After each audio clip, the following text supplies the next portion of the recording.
Muy buenas noches con todos los participantes que se vienen uniendo a esta capacitación. Los saluda Karen Neira, del Grupo Educativo Capacítate Perú. Agradecemos a todos los participantes que se vienen sumando y saludamos a los participantes aquí en Perú y también a nivel internacional que también se vienen sumando a la capacitación.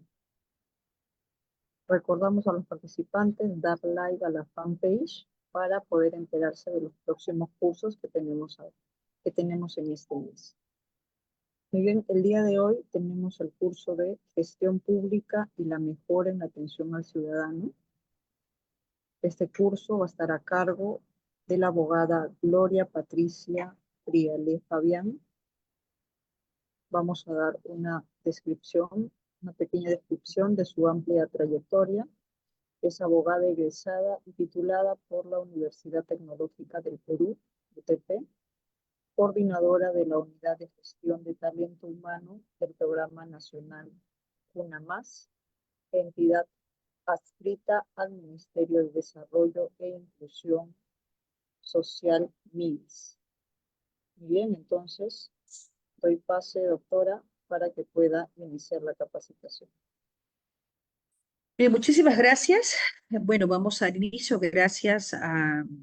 Por este espacio. Vamos a tratar un tema importantísimo que trata de la gestión pública y la mejora en la atención al ciudadano. Bien, como bien me habían presentado, este tema es de vital importancia, ¿no? Considerando un poco la gestión, ¿no? Entonces, que si estamos, por ejemplo, interesados en laborar en el sector público o estamos laborando en el sector público, o estamos interesados, por ejemplo, en trabajar en el sector privado, es importante saber cuál es un poco esta tónica que corresponde, ¿no?, al tema de la gestión pública y la relación con el ciudadano, ¿no? Bien, entonces, damos inicio. Bien, entonces, como noción preliminar, tenemos que tener en consideración de qué se trata la gestión pública. ¿Quiénes son parte de la gestión pública? ¿Quiénes son los ciudadanos? ¿Somos ciudadanos nosotros cuando estamos en la gestión pública? ¿No somos ciudadanos? Etcétera. Bien, entonces, la gestión pública se define como un conjunto de procesos y estrategias que establece el Estado para satisfacer las necesidades de la población a través del uso eficiente de recursos económicos, humanos y materiales, ¿no? Entonces, cuando hablamos un poco de gestión pública, ¿qué se podría venir a la mente? Podríamos decir, bueno, parte de la gestión pública es, por ejemplo, sacar mi DNI, ¿sí? Puede ser que me otorgan una licencia de funcionamiento para mi negocio en una municipalidad. Puede ser la obtención de mi brevete, ¿no? Para poder manejar, entre otros. Entonces, podríamos decir que esos son servicios públicos que tienen una relación con el Estado como tal y las necesidades, ¿no? Porque obviamente imagínense que no tuviésemos un RENIEC, no tuviésemos el Ministerio de Transportes para poder emitir una licencia de conducir, por ejemplo, necesaria para las personas que, por ejemplo, laboran, ¿no?, en el sector público, privado, entre otros. Bien, entonces, esta gestión pública un poco lo que dice es que el Estado, ¿no?, provee, ¿no?, de procesos, estrategias para satisfacer necesidades de la población, ¿no?, a través de esos recursos que existen, ¿no?, en el sector para orientar, ¿no?, mejores resultados y servicio ciudadano. Entonces, ¿y por qué el Estado se encuentra obligado a trabajar o orientar servicios a la ciudadanía, ¿no? Eh, Definitivamente el Estado tiene un rol promotor, ¿no? El Estado tiene a cargo todas las gestiones, ¿no?, que finalmente tienen una vinculación con el Estado, ¿no? Entonces sí es importante saber que esta relación con los procesos de la gestión pública están debidamente relacionados con este, los resultados del servicio a la ciudadanía. Muy bien. Luego, Sí es importante señalar, bueno, ahorita tal vez en este 2025, luego de haber pasado una pandemia, luego de varias experiencias, podemos decir que el Estado es mucho más moderno que pues de hace 20 años, 25 años, en donde seguramente era difícil poder conectarme, ¿no? Por ejemplo, una capacitación como la que estamos teniendo el día de hoy era difícil, ¿no? Porque nosotros no podíamos, no teníamos Zoom, no había TikTok, no había ninguna manera de poder nosotros eh, concretar una comunicación virtual, ¿no? Todo era presencial, todo era en un lugar a recibir una clase, ¿no? Y era complicado. Entonces, para hacer un trámite tenía que irme hasta la entidad, podía ser lejísimos, había tal vez un solo local a nivel nacional y cerraba una hora, no llegaba. Entonces, hay muchas situaciones que han ido mejorando con el tiempo, ¿no? Entonces, sí es importante eh, respecto a esta temática, ¿no? Bien, entonces, ¿esto qué quiere decirnos? Que ha ido creciendo, ha ido modernizándose el Estado público, ¿no? Para proveer justamente mejores servicios. Una de las normas principales que habla un poco del tema de la modernización de la gestión pública es la Ley 27568, que es la ley marco de la modernización de la gestión pública, ¿no?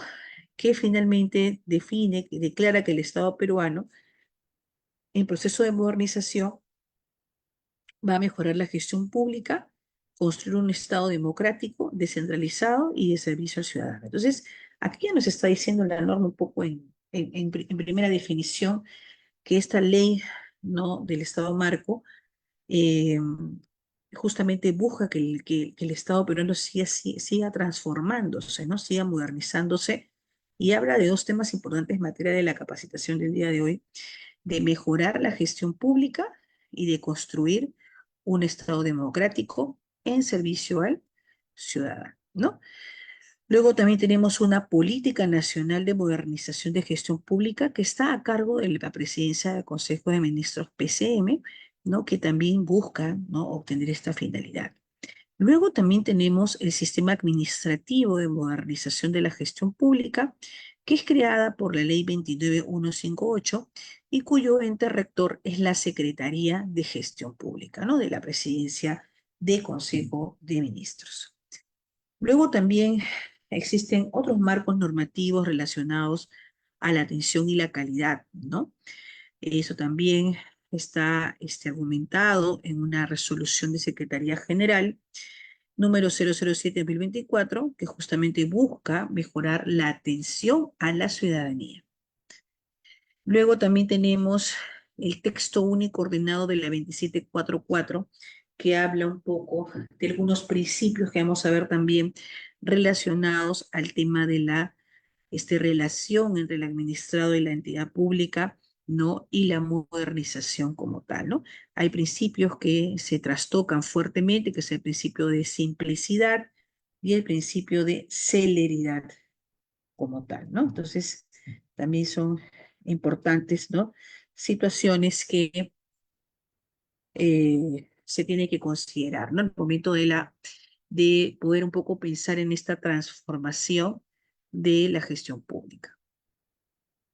Luego tenemos la normativa de la simplificación administrativa, que busca eliminar y simplificar trámites, reducir cargas administrativas, promover el uso de la calidad regulatoria, ¿no?, para la interoperatividad de las entidades. Entonces, hasta ahí, por ejemplo, ¿qué podemos definir? Que digamos, el tema del marco normativo ha venido regulando, ¿no?, justamente mejoras, ¿no?, como tal. Entonces, ahí sí se puede tomar en cuenta que se ha hablado de la simplificación administrativa, se ha hablado un poco de la mejora en los trámites. Por ejemplo, en esta norma de simplificación administrativa, podíamos decir, ¿no?, que antes nos pedían, por ejemplo, copia del DNI, que eso cambió, nos pedían información que estaba tal vez en la empresa, que eso también cambió, entre otros, ¿no? Entonces, sí, ahí también, y ahora, bueno, con este término de la interoperabilidad de las entidades,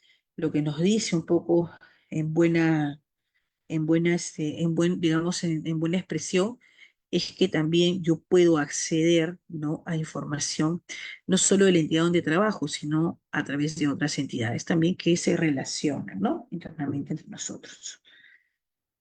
Bien, entonces, esta es un poco la primera temática. Hay que tener en cuenta de que este tema de la modernización es transversal para los gobiernos nacionales, los gobiernos regionales y los gobiernos locales, ¿no? Que tienen que ver quiénes se encargan del gobierno nacional, el encargado de las políticas y normativas a nivel de todo el país, los gobiernos regionales que administran recursos de salud y educación en los departamentos, gobiernos locales prestan servicios públicos de agua, alumbrado y limpieza, entre otros. Luego también en los documentos y mecanismos que ha tenido bien a considerar la PCM se encuentra la Secretaría de Gestión Pública, que es el ente rector de la modernización y gestión pública, la Política Nacional de Modernización de la Gestión Pública, documento orientador que establece la visión y principios y lineamientos para una gestión pública eficaz, y la gestión para resultados, enfoque principal que busca orientar la gestión pública concretos que impacten positivamente en el bienestar de la población. Entonces tenemos una hilación, ¿no?, fuerte de todos estos instrumentos que permiten justamente generar, ¿no?, una política adecuada de la gestión pública de la ciudadanía, ¿no? Por ejemplo, en el caso del tema de gestión por resultados, ¿qué es lo que busca finalmente, no? Orientar la gestión para la obtención de resultados concretos. ¿Cómo se podría medir el bienestar de la población, por ejemplo? ¿Cómo se podrían medir los resultados de una buena gestión, ¿no?, o una buena administración, ¿no?, o gestión pública asociada a la mejora de eso? ¿Cómo podríamos medirlo? Bueno, es una buena pregunta, ¿no? Por decir, bueno, ¿cómo mido que, que todos tengan DNI? ¿Cómo mido que todos, bueno, tengan, por ejemplo, acceso a la educación, tengan todos acceso a la salud? ¿Cómo consideran que sería un medible, ¿no?, una posibilidad medible? Bueno, sabemos en la práctica que las entidades públicas siempre están en busca de difundir, hacer participar a las personas, a la ciudadanía. Se va muchas veces a lugares donde no hay cobertura y se les justamente invita a participar de todos estos servicios públicos, ¿no?, que forman parte de la gestión. Entonces, por allí, ¿no?, de alguna manera, sí es importante aterrizar, porque el Estado si bien es un aparato, tiene, bueno, obviamente la gestión tiene varios procesos, sí también tiene un espacio de medición respecto a la obtención de estos resultados a nivel de ciudadanía. ¿Qué casos, por ejemplo, podríamos decir que son donde hemos visto mejoras a nivel de la gestión? No sé si alguna vez hemos hecho ese ejercicio, ¿no? Eh, Muchas veces el primero que se nos ocurre es el Centro de Atención al Ciudadano, ¿no? MAC, ¿no?, que es un centro, como sabemos, que está ubicado en varios lugares de Lima. Al inicio era solamente uno y ha ido creciendo a nivel nacional, en donde yo puedo tener servicio, puedo obtener un servicio del Estado, ¿no? En un día sábado o domingo, en el cual no pude tener acceso, dado que estaba trabajando, estaba de viaje, no lo sé, y que eso de alguna manera permite tener un abanico, ¿no?, de servicios del Estado, ¿no?, en un día tal vez no laboral, que es requerido con urgencia por la ciudadanía. Entonces eso genera bienestar, genera que haya una pronta atención, genera de que podamos tener al alcance de todos servicios, ¿no?, para nosotros.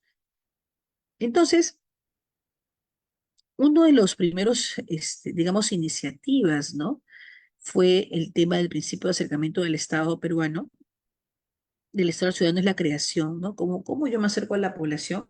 Creé el MAC, ¿no? Centros de Mejora de Atención al Ciudadano. Entonces, hasta ahí, por ejemplo, tenemos que el ámbito de aplicación está relacionado a la integración de servicios presenciales.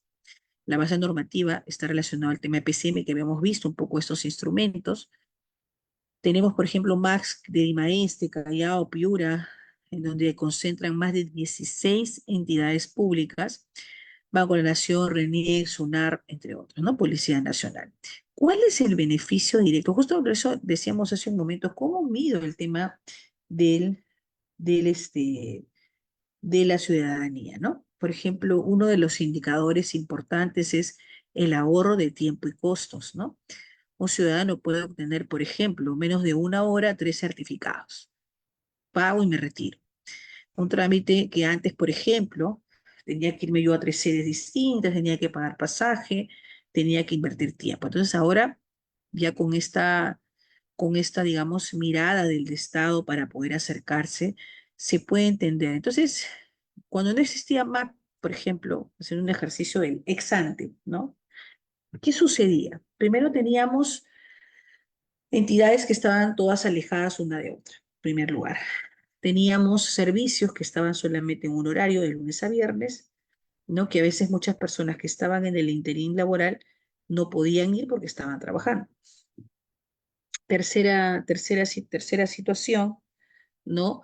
Se generaba pues costos innecesarios. Entonces con el y finalmente pues se podía ver que no había una situación verticalizada porque yo era el que tenía que estar buscando a la entidad pública para poder obtener un beneficio, obtener un servicio, ¿no? Más no, poco desde la mirada que hemos repasado, ¿no? Con estas normas de modernización del Estado, que es un poco buscar, ¿no? Que se acerquen al tema, ¿no?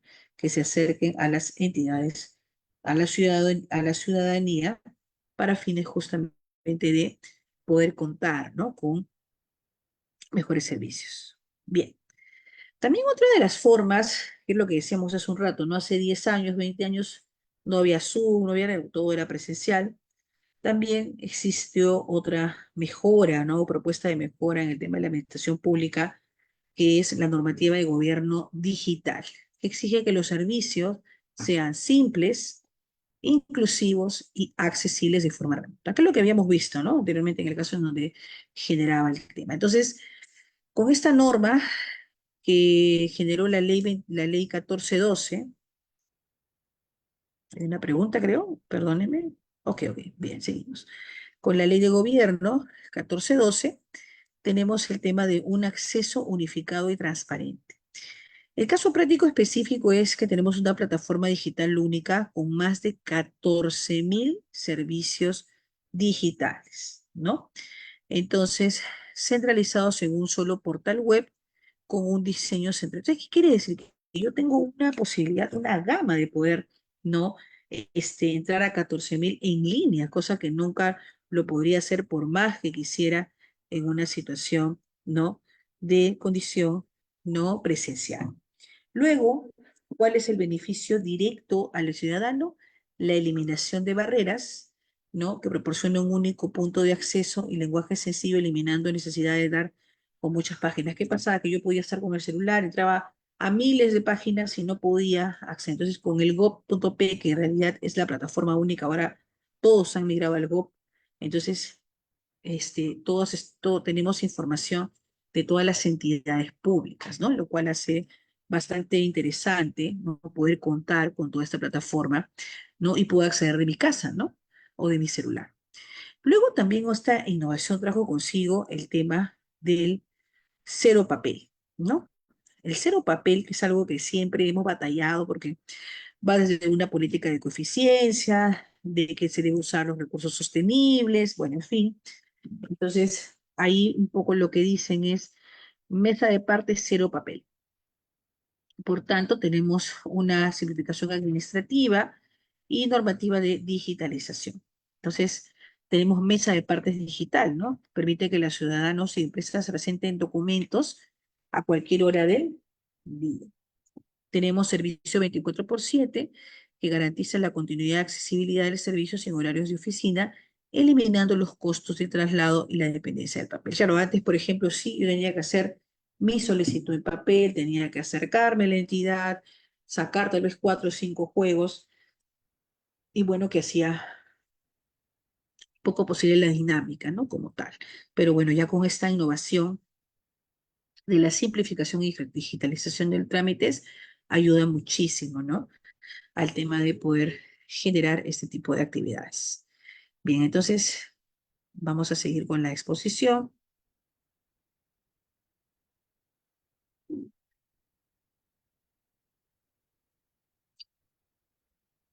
del día de hoy.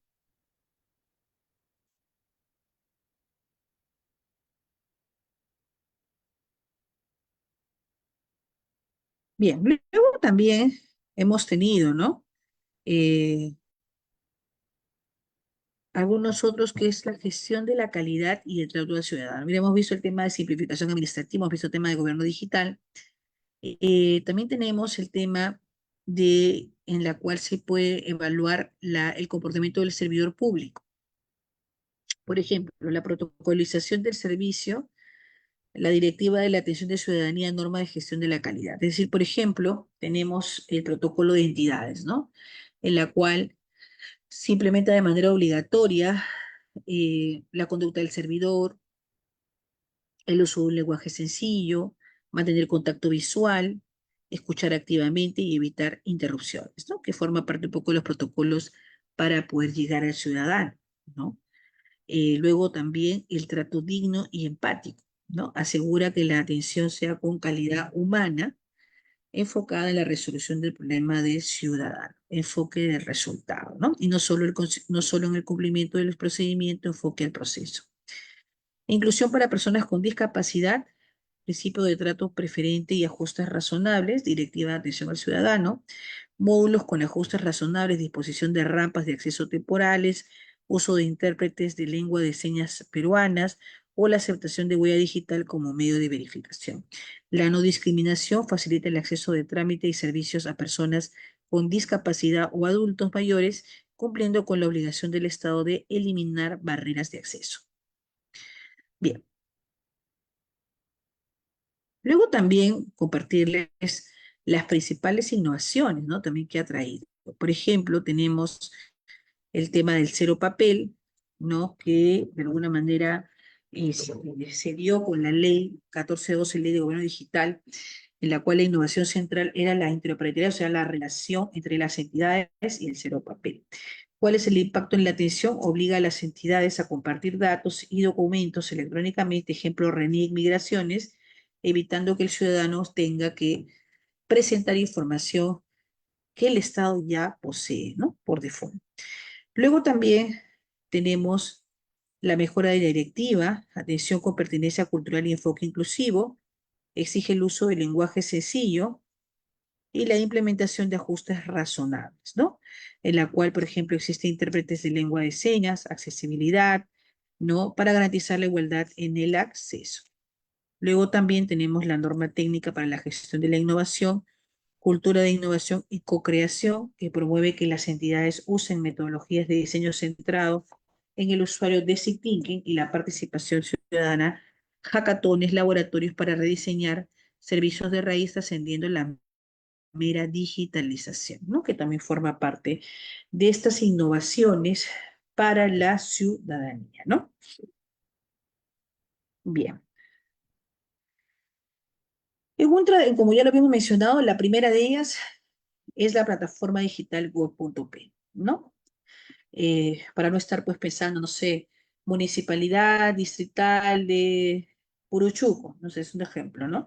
Arroba god.p o arroba municipio, imagínate, acordarse tantos dominios sería complicado. Entonces lo que se planteó un poco desde el Estado es decir, bueno, pues vamos a trabajar porque al final todos somos Estado, todos somos gobierno y todos van a tener el nombre inicial como por ejemplo reniec@god.p, ompe@god.p, Jurado Nacional de Elecciones, Jurado JN, entonces tendríamos solamente una plataforma única que es el .god.p. Entonces no tenemos que memorizar dominio y finalmente es más sencillo para la ciudadanía encontrar un catálogo, ¿no? de entidades públicas cuya terminación de su dominio sea el god.p. Luego también tenemos la mesa de partes digital y Facilita Perú, que permite a los ciudadanos y empresas presentar documentos, solicitudes y realizar seguimientos de sus expedientes en línea, 24 horas al día, 7 días de la semana, eliminando la necesidad del traslado físico. Es decir, también esto, ¿no? Como bien lo habíamos dicho, ayuda, ¿no? justamente a que yo pueda ingresar desde mi celular, desde mi laptop, desde mi tablet, toda la información y poder verlo sábado, por el domingo, pues, ¿no? Cuando estábamos antes de no tener esta posibilidad, tendría que yo acercarme, llamar por teléfono, entonces era muy difícil, muy, muy difícil. Y finalmente ahora, con esta innovación de la mesa de partes y la Facilita Perú, nos ayuda, ¿no? La innovación de los centros de mejor atención al ciudadano radica en el modelo de ventanilla única física, articulando múltiples entidades para esto. Esto cumple con la exigencia de la desconcentración y la accesibilidad. Luego también tenemos otras innovaciones que ha tenido en cuenta el Estado, que son los protocolos de calidad, ¿no? En la cual justamente se estandariza, ¿no? Por ejemplo, tenemos protocolos que se llaman empatía y calidez, romper el paradigma de cumplo la ley y hago bien mi trabajo si el ciudadano se siente bien atendido, ¿no? Que es un poco, si el ciudadano está contento, es que ha hecho un buen trabajo. Lenguaje claro y oportuno, obligación de brindar información clara, completa y oportuna, adaptada a la diversidad cultural y lingüística del país. Bien, entonces hasta ahí, no sé si hay alguna pregunta o comentario, si no, bueno, vamos avanzando hasta el final. Entonces hasta ahí hemos revisado, ¿no? Un poco todo lo que tiene que ver, ¿no? Con la gestión, ¿no? Respecto a la temática, ¿no? Del ciudadano, todas las buenas prácticas, por ejemplo, si estamos, qué es la gestión pública, cuáles son las principales innovaciones, y ya hemos ido un poco viendo que el Estado procura, ¿no? Procura, más allá del cumplimiento del marco normativo que ya hemos visto, que es el Ley de Gobierno Digital, bueno, y entre otros que hemos revisado, procura de que el Estado, bueno, finalmente provea servicios de calidad, ¿no? Al ciudadano, ¿no? Que ese es un poco uno de sus principales objetivos y norte, ¿no? Como entidad. Bien, entonces, partiendo de ello, es importante revisar que también la gestión pública tiene una relación con la ley 27444, que es la ley de procedimiento administrativo disciplinario, ¿no? En la cual existen principios importantes, ¿no? Como tal, que permiten que justamente se vea de manera más clara la articulación entre el Estado y el, digamos, administrado servidor, ¿no? Entonces, en primer lugar, debemos recordar que existe un principio de simplicidad, ¿no? ¿Por qué es importante este principio de simplicidad? Este principio un poco permite decir que tiene que estar enfocado al ciudadano. Establece que los trámites deben ser sencillos, eliminando toda complejidad necesaria. La implicancia en la atención obliga a que los requisitos sean exigidos, sean racionales y proporcionales al fin que se persigue, evitando la burocracia excesiva y las exigencias que dilatan la atención, ¿no? Entonces ahí también es importante este principio que radica, ¿no? En la gestión, ¿no? Que tiene a su cargo. Entonces, sí ahí es importante un poco señalar, ¿no? Que este principio de alguna manera protege, ¿no? Al ciudadano y finalmente marca una línea, en este caso a la entidad, para que se pueda cumplir. Luego tenemos el cumplimiento del principio de uniformidad, ¿no? De uniformidad, en la cual este principio, de alguna manera, exige que la autoridad establezca requisitos similares para los trámites similares. O sea, no podemos pedir al administrado A de una manera, sino al administrado B, sino todos tienen que ser uniformes. Luego, la implicancia en la atención garantiza la igualdad en el trato y la predictibilidad del servicio, ¿no? Se evita que una misma solicitud tenga diferentes requisitos o costos. Luego también tenemos el principio de predictibilidad que está relacionado al enfoque en el ciudadano, es decir, la entidad debe brindar al administrado información veraz, completa y confiable sobre cada trámite, requisitos, plazos, costos y resultados posibles. Implicancia en la atención, el ciudadano debe tener una certeza razonable sobre lo que obtendrá y el tiempo que tomará, minimizando la incertidumbre y la frustración por el cambio constante de reglas o requisitos no anunciados, ¿no? Bien, entonces ese principio también es interesante porque de alguna manera garantiza que el ciudadano pues, pueda tener un nivel de confianza, ¿no? Porque tal vez no lo conoce como tal. Entonces, eso también puede generar, ¿no? Que ese servidor pueda estar en constante dinámica con la entidad y pueda confiar en el resultado de la entidad, ¿no? Bien, seguimos. Veo algunas preguntas, vamos a responderlas, ¿les parece al final, estimados? Muchas gracias y vamos acumulándolas para poder avanzar. Bien, seguimos entonces. El principio de imparcialidad, que está relacionado a que las autoridades deben actuar sin ninguna clase de discriminación, otorgando tratamiento y tutela igualitario a todos los administrados.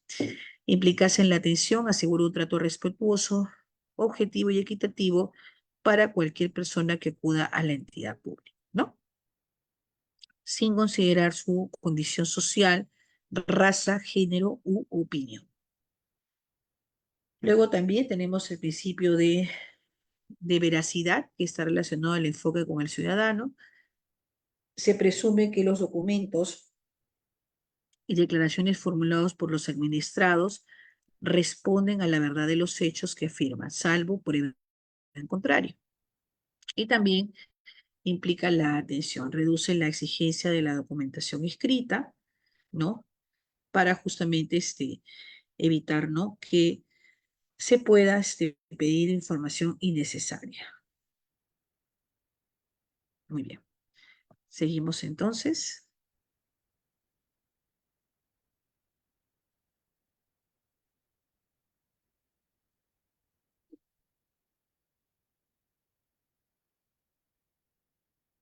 Bien, vamos a tocar un caso práctico, tal vez que ustedes, para poder revisarlo, ¿no? Un poco del todo de estas casuísticas que hemos eh, revisado hasta este momento, para poder, ¿no? Tenerlo en consideración.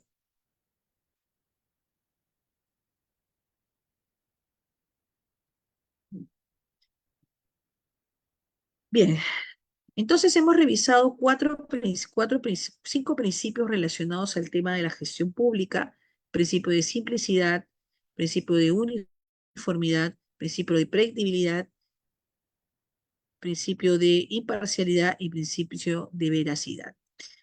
Por ejemplo, en este último principio, para hacer un énfasis, es que a veces dicen, bueno, la persona presentó documentos y fueron falsos, fue un problema porque nos generó un perjuicio, pero hay que recordar que hay un principio de veracidad, el cual se presume que los documentos y declaraciones formulados por los administrados son verdaderos, ¿no? Obviamente hay una ruta de fiscalización posterior que también se tiene que tomar en consideración. Bueno, empezamos con el caso para que también podamos un poco aterrizar, ¿no? ¿De qué trata esta situación, este importante tema y su relación con los principios y gestión? Bien, vamos con el caso. La empresa Transportes Rápidos SAC necesita obtener la renovación de su certificado de operatividad vehicular ante la Municipalidad Provincial de Lima para sus 10 de sus unidades. El requisito de la municipalidad, según su TUPA, dice que para la renovación el TUPA de la municipalidad exige al representante de la empresa presentar una declaración jurada que certifique que todas las unidades han pasado la revisión técnica obligatoria en un centro autorizado y que la información proporcionada es veraz. Luego, el gerente de Transportes Rápidos SAC presenta la solicitud y adjunta la declaración jurada firmada con huella digital, afirmando que las 10 unidades cumplen con la revisión técnica. Al momento de recibir la declaración jurada, la municipalidad no exige en ese momento la presentación física de los 10 certificados de la revisión técnica. La entidad presume legalmente que lo declarado por el gerente es cierto y por lo tanto continúa con la tramitación de la renovación del certificado de operatividad. Beneficio para el ciudadano: la empresa logra iniciar y avanzar un trámite de forma ágil sin la demora y el costo de copiar y presentar físicamente 10 documentos que la administración puede verificar por otros medios. El principio de veracidad opera con condición de que admite prueba en contrario, la municipalidad, aplicando sus facultades de fiscalización posterior, artículo 34.4 y 34.5 de la LPAG, decide verificar la veracidad de la declaración jurada. Verificación de hechos, el área de fiscalización ingresa al sistema del Ministerio de Transporte y Comunicaciones o solicita la información al centro de revisión de. El principio de veracidad opera con la condición de que admite prueba en contrario. Resultado A, hechos correctos y la verificación confirma que las 10 unidades tienen su revisión técnica vigente, la municipalidad ratifica la validez de la declaración jurada y el trámite concluye favorablemente. Si fuera el resultado B, que puede ser el otro lado, si la fiscalización descubre que 3 de las unidades no pasaron la revisión técnica o que el certificado es falso, la municipalidad rompe la presunción de veracidad, el acto administrativo de renovación se declara nulo de oficio, se inicia un procedimiento administrativo sancionador contra la empresa y el gerente por la presunta comisión contra el delito de la fe pública. En este caso se demuestra que el principio de confidencialidad y de veracidad es un pilar de la simplificación administrativa en el Perú, ya que facilita el trámite al ciudadano al confiar inicialmente en su palabra, documentada con una declaración jurada, siempre manteniendo la potestad del Estado de verificar la información a posterior. Entonces es importante este caso porque, ¿qué nos dice este caso un poco en mirada? ¿No? Tenemos una relación entre una empresa privada, entre una entidad pública, en donde reviso requisitos, ¿no? Que ya se encuentran establecidos, eh, las actuaciones de los administrados, el beneficio para beneficio, ¿no? Los procesos de la gestión pública también que se tiene a cargo, y finalmente el posible resultado favorable o desfavorable en el tema de poder generar este principio de veracidad. Muy bien. Bueno, voy a leer una pregunta antes de tocar el siguiente tema. Me dice, primera consulta que nos deja, ¿qué programas de mejora en la atención del ciudadano se han implementado en los 2 últimos años? Bueno, es una muy buena pregunta. Lo que pasa es que las entidades públicas normalmente tienen una oficina que tiene una dependencia que es planeamiento y presupuesto, y a veces tiene unidades funcionales que están relacionadas a la mejora continua, ¿no? En donde en realidad es una dependencia que es una incubadora de posibles procesos, ¿no? Para que justamente las entidades puedan generar buenas prácticas. Es una primera línea. Una segunda línea también puede ser de que puedan presentarse a través de concursos, ¿no? Como pasa cuando hay concursos del Ministerio de Trabajo, cuando hay concursos de Servir, cuando hay concursos de otras entidades en donde las entidades pues presentan sus buenas prácticas en pro del ciudadano. Sobre los 2 últimos años, bueno, el tema de las ventanillas ya tiene bastante tiempo. Bueno, he visto que en los 2 últimos años han habido algunas innovaciones en RENIEC, han sacado algunas trámites que se han virtualizado más, o sea, ya no son presenciales, sino se han virtualizado también. Y también de alguna manera el acceso, ¿no? A otros temas. No, ahorita no podría responder si de los 2 últimos años, pero creo que podríamos revisar, por ejemplo, el portal de buenas prácticas que tiene el Ciudadanos al Día. Podríamos revisar también los últimos concursos que se han llevado de buenas prácticas, en donde podríamos revisar qué programas de mejora, ¿no? Y la idea de estos programas también es que sean sostenibles, ¿no? Tú haces un poco la referencia de hace 2 años, pero podríamos pensar que tal vez hay una práctica que se hizo hace 5 años y sigue funcionando, y la idea es que eso también sea consecuente, ¿no? Bien.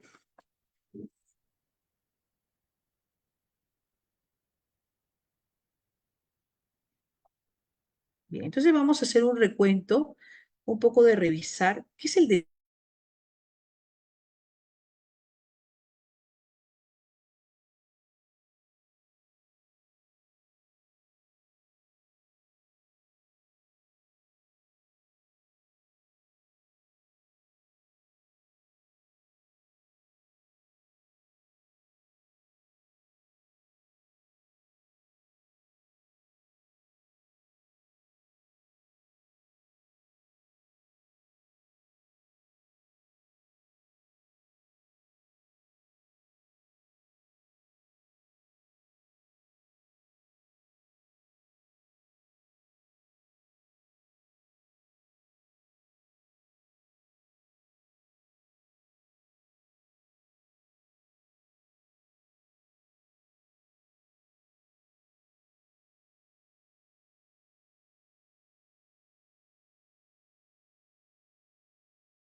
La doctora se conectará en breve.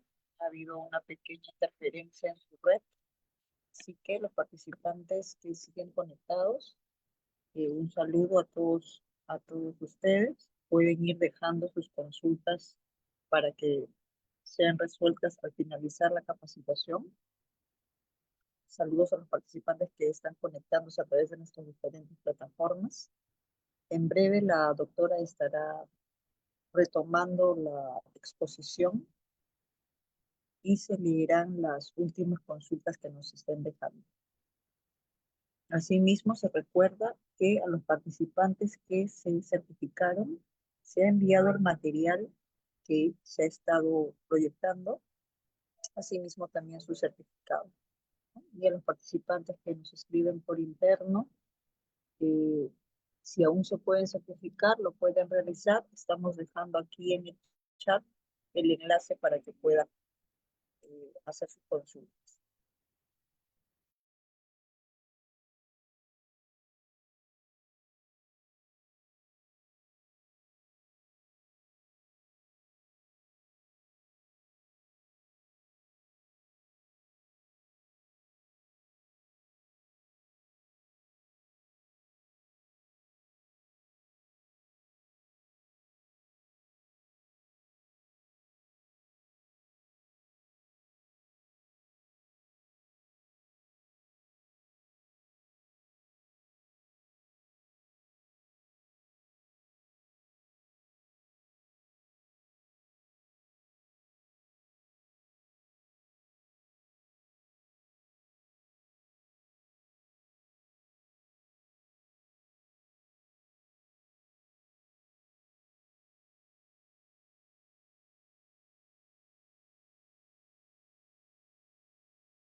Muy bien, amigos participantes, ya la doctora está nuevamente con nosotros, ya se arregló el pequeño tema de red.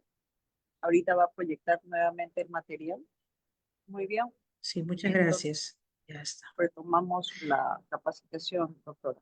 Bien, gracias. Disculpe los problemas de red que siempre están en los eventos virtuales. Bien, entonces, que estábamos un poco tocando este tema, nos quedamos un poco en estos temas del principio de veracidad, del principio principios de veracidad, principios de simplicidad, entre otros, ¿no? De parcialidad, entre otros. Entonces aquí hicimos un poco este ejercicio. En el caso del derecho administrativo, ¿no? Es importante recoger porque este derecho es un poco el que regula, ¿no? La relación entre el Estado y el ciudadano, ¿no? Que es tan importante, ¿eh? Y que tiene que ver justamente con el tema de la ciudadanía.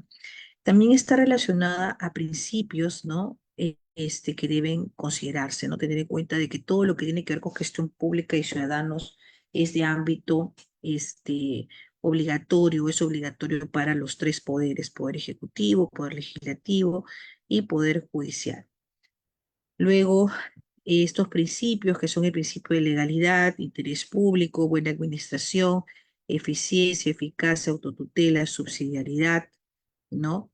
Eh, Adecuación, entre otros, también forman parte de principios que se pueden considerar, ¿no? Como tal. Entonces, sí es importante, ¿no? Tener en cuenta estos principios porque ¿cuál creen que se podría ser más cercano a al tema relacionado a el tema de la buena administración? Bueno, definitivamente el principio que está más relacionado es el número 2, el número 3, ¿no? Que tiene mucho que ver con el tema de que los servicios públicos tienen el tema de fomentar el principio, el tema de interés público como tal, ¿no? Y luego el tema de la buena administración, que es llevar justamente, ¿no? La gestión de manera clara, ¿no? Luego también podríamos hablar de que el principio más cercano es el principio número 10 de publicidad y transparencia, el 15 de responsabilidad y el de buena fe que también tienen a cargo las entidades. Bueno, solamente a nivel de repaso, existe el principio de legalidad, en la cual de alguna manera impone la que la administración está sujeta a la ley, el principio de interés público, que se encuentra orientado a la consecución de fines colectivos, la buena administración, ¿no? Que es justamente que se fomente el desarrollo, ¿no? De una buena gestión, el principio de eficiencia, ¿no? Que también está relacionado, eficacia, también el principio de autotutela, de subsidiariedad, adecuación, diferenciación, publicidad y transparencia, prevención, precaución, imparcialidad, buena fe, entre otros, ¿no? Entonces, estos principios también forman parte un poco, pero los he mencionado nada más porque no todos tienen que ver un poco con la relación a la ciudadanía, pero sí un poco los relacionados a los que había señalado, ¿no? Tanto del tema de la buena administración y del principio, ¿no? De legalidad, ¿no? Muy bien. Bueno, unas diferencias en el tema del derecho administrativo y del procedimiento administrativo como tal. Vamos a hacer un casito práctico que tiene que ver y vamos a identificar a ver cuáles son los principios, y cómo trastoca este tema de una buena o una mala gestión administrativa. Nos dice, una municipalidad estatal emite una ordenanza creando una nueva infracción administrativa y sancionando una conducta que no estaba previamente establecida en ninguna ley o norma de rango superior. Por ejemplo, sanciona el uso de colores chillones en fachadas sin que exista una habilitación legal expresa para regular este tipo de aspecto estético a nivel municipal. O si lo hace con una multa desproporcionada que no guarda relación con la gravedad del hecho. Esto de acá, digamos, ustedes son personas que están en la administración. ¿Cuál es el principio administrativo que se encuentra vulnerado? ¿Qué piensan ustedes?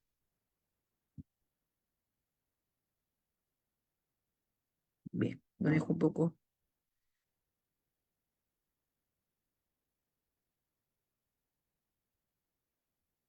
Eh, como tal, ¿no? Entonces, ese es un principio que también se puede unir. Podemos hablar que es un principio de legalidad, podemos tocar que es un principio de la buena administración, ¿no? Porque imagínense, podríamos entender que hay una correcta aplicación de la gestión pública, hay una correcta aplicación de una buena administración. Definitivamente no, ¿no? Porque en realidad se está generando una ordenanza de manera antojadiza para un fin, ¿no? Como tal. Entonces ahí podríamos poder que se está infringiendo esos principios, ¿no? Acá un ciudadano presenta una declaración jurada para un trámite y la entidad pública, sin realizar ninguna verificación o fiscalización, simplemente asume que lo declarado es falso y deniega el trámite, o por el contrario, la entidad se niega a considerar pruebas presentadas por el administrado, ¿no? Bajo el argumento que ya confió con lo que declaró el inicio. ¿Cuál sería el principio administrativo?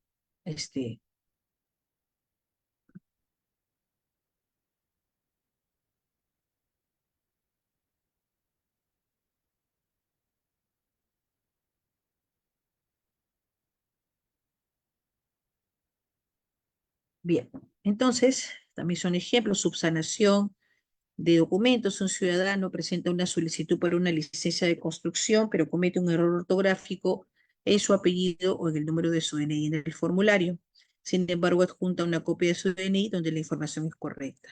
¿Cuál es el principio vulnerado? Por ejemplo, el principio, por ejemplo, de informalismo, ¿no? O el principio justamente de que yo pueda volver a remitir, ¿no?, la documentación, ¿no? Por ejemplo, en este caso, la subsanación de documentos, ¿no? La autoridad administrativa, en lugar de rechazar la solicitud de inmediato, debe aplicar el principio de informalismo, ¿no?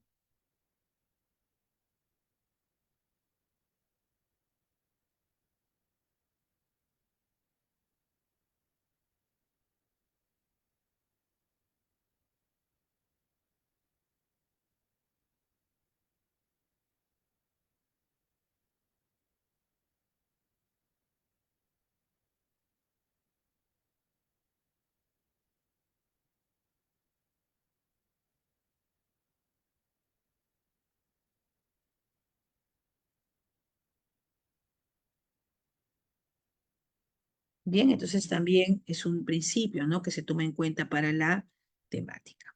Bien, entonces, bueno, eso es un poco en la materia de la exposición. No sé si también tenemos algunas preguntas, por favor, para poder dar inicio a este espacio. Adelante.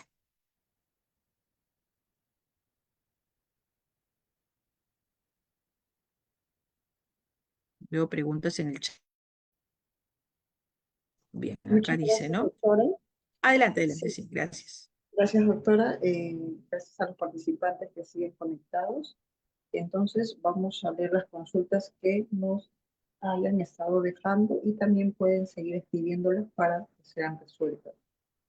La consulta que nos han dejado último, doctor, es cuando hay una mala atención al ciudadano y no tiene libro de reclamaciones, ¿cómo debemos proceder?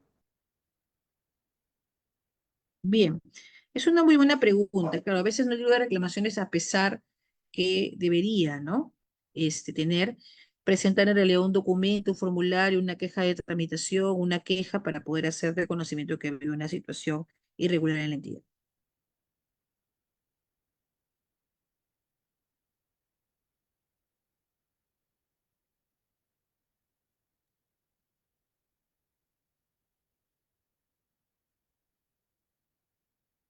¿Alguna otra pregunta?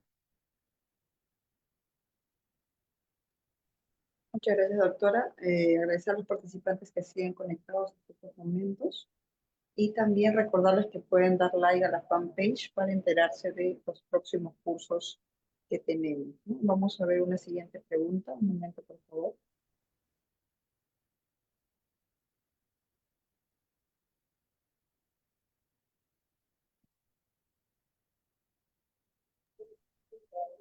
Doctora, nos consultan si es que podría explicar nuevamente el tema del principio de legalidad. Claro que sí, regreso para legalidad. Ya, a ver, legalidad. Bien, el principio de legalidad básicamente lo que define es que impone que la administración esté sujeta a la ley y que se encuentre fundamento en ella, ¿no? O sea, es decir, que están obligados, ¿no?, a acatar la ley como tal, ¿no? Entonces podría decirme, bueno, pero la entidad pública es autónoma, sí, pero existe la ley 2744, existe, ¿no?, algunas otras normas que hemos repasado, ¿no?, que era el tema de la ley de gobierno digital, entre otros. Entonces, básicamente este principio lo que quiere decir es que no puede excederse de sus límites, ¿no? Si, por ejemplo, yo soy una municipalidad y como dice el ejemplo, ¿no?, tengo la facultad de poder generar ordenanzas porque es mi facultad, ¿no?, legal de poder generar norma, si no puedo generar pues, normas como hacíamos el ejemplo un poco en risa, ¿no?, que era pintar ¿no?, el tema de las fachadas, etcétera. Entonces, que era un poco antojadizo. Entonces ahí un poco el principio es que impone la administración y a los administrados, ¿no?, también la ciudadanía, de que todo está sujeto a ley y que se encuentra fundamento en ella.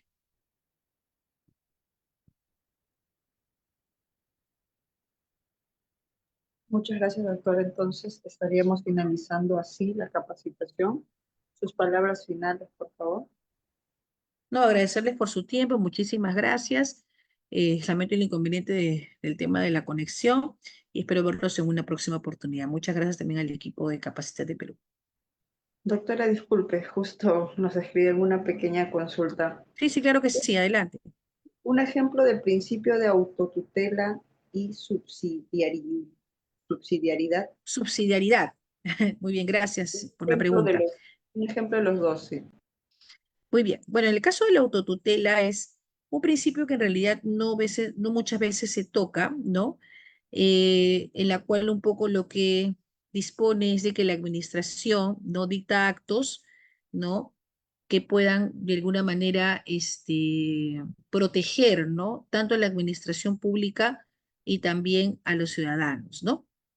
Un ejemplo que podríamos, por ejemplo, tener en consideración para un principio de autotutela vamos a suponer que la administración pública, ¿no?, genera, vamos a suponer, una convocatoria, vamos a ponernos en un ejemplo, para recabar tributos, ¿no?, en el tema de los impuestos de un gobierno regional o de una municipalidad, ¿no?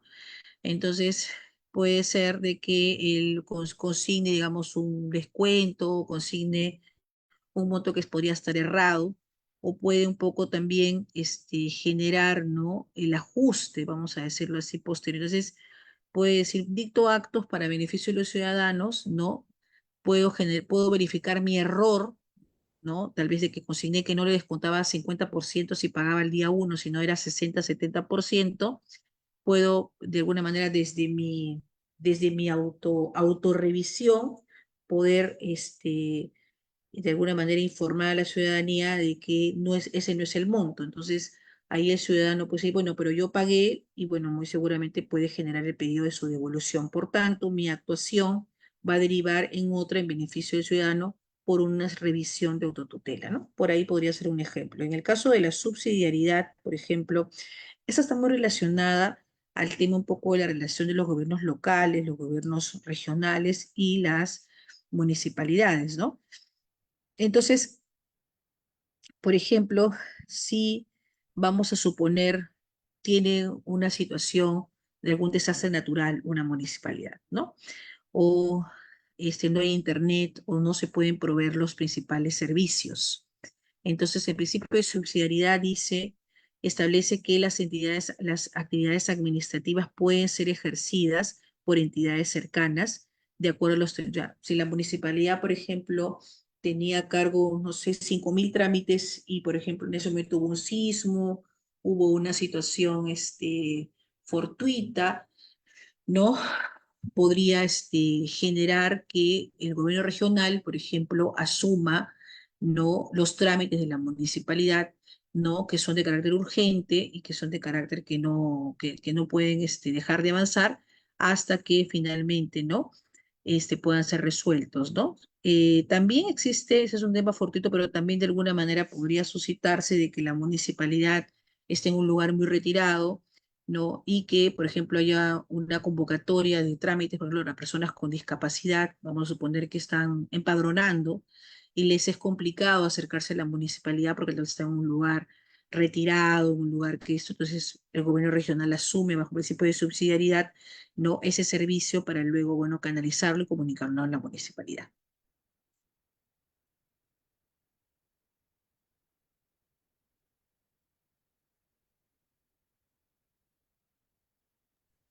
Muchas gracias, doctora. Entonces, un favor, doctora, ¿podría poner en la primera lámina? Gracias a todos los participantes que se han conectado el día de hoy. Muchas gracias con todos y buenas noches. Vamos a sacar una pequeña